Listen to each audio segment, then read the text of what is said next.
Bapatla చీరాలలో doctor BR Ambedkar 134వ జయంతి వేడుకల్లో ఆమంచి కృష్ణమోహన్ పాల్గొని ఆయన విగ్రహానికి పూలమాల వేసి నివాళులర్పించి ఆసక్తికర వ్యాఖ్యలు చేశారు. చంద్రబాబును జైల్లో పెట్టిన సమయంలో ప్రజాస్వామ్యం గురించి, రాజ్యాంగం గురించి మాట్లాడుతూ అంబేద్కర్ ని జ్ఞాపకం చేసుకున్నారని, అలానే ప్రస్తుతం వైఎస్ఆర్సీపీకి చెందిన వారిపై కేసులు పెట్టడంతో జగన్మోహన్ రెడ్డి రోడ్డుపైకి వచ్చి అంబేద్కర్ నామాన్నే జపిస్తున్నారని ఆమంచి అన్నారు. నిజాయితీగా ప్రజాస్వామ్యబద్ధంగా బ్రతకాలి అనుకునే ప్రతి ఒక్కరికి అంబేద్కర్ మార్గమే దిక్కని, అధికారం కాదంటూ ఆమంచి కృష్ణమోహన్ ఆసక్తికర వ్యాఖ్యలు చేశారు.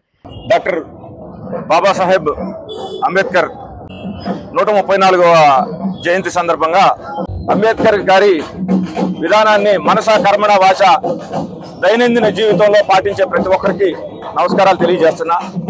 సర్వమత సమ్మిళితమైన సమానత్వంతో కూడుకున్నటువంటి ఒక అతిపెద్ద గ్రంథం రాజ్యాంగం, ఖురాన్, బైబుల్, భగవద్గీత అన్నిటికీ మిన్నగా ఈ ప్రపంచ మానవాళి ఎలా ఎదగాలనే రాజ్యాంగంలో క్షుణ్ణంగా ప్రచురించబడి ఉంది. ఇవాళ భారతదేశంలో అన్యాయం జరిగిన ప్రతి ఒక్కరికి కూడా మొదట గుర్తొచ్చేటువంటి వ్యక్తి డాక్టర్ బాబాసాహెబ్ అంబేద్కర్ గారే. ఉదాహరణకి మొన్న చంద్రబాబు నాయుడు గారిని కరెక్ట్ గా సంవత్సరం 2 నెలల క్రితం జైల్లో పెడితే ప్రజాస్వామ్యం గురించి, అలానే రాజ్యాంగం గురించి ప్రస్తావించి అంబేద్కర్ గారిని చంద్రబాబు నాయుడు గారు, ఆయన వర్గీయులు, పార్టీ వర్గీయులు గుర్తు తెచ్చుకున్నారు.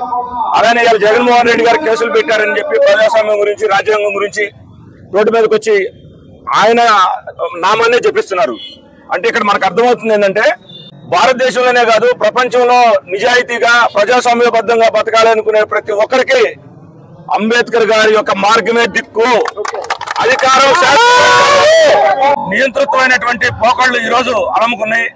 దాన్ని నిజాయితీగా, ధైర్యంగా, ఒక లౌకిక తత్వంతో, ఒక సెక్యులర్ వాదంతో ముందుకు నడిపేటటువంటి అన్ని వర్గాలకి, అన్ని కులాలకి హక్కును చేర్చుకొని సమానత్వంగా చూసి కాపాడే గొప్ప పార్టీ కాంగ్రెస్ పార్టీగా మీ అందరికి మేము ఎప్పుడు అంబేద్కర్ గారి పాద ధూళిగా మీకు తోడుంటామని, మా కంఠంలో ఊపిరున్నంత వరకు సమాజం యొక్క హితం కోసం, సమానత్వం కోసం అంబేద్కర్ గారు చూపించినటువంటి మార్గంలోనే మేము పయనిస్తామని చెప్పి సమయంగా తెలియజేసుకుంటూ సెలవు తీసుకుంటాం.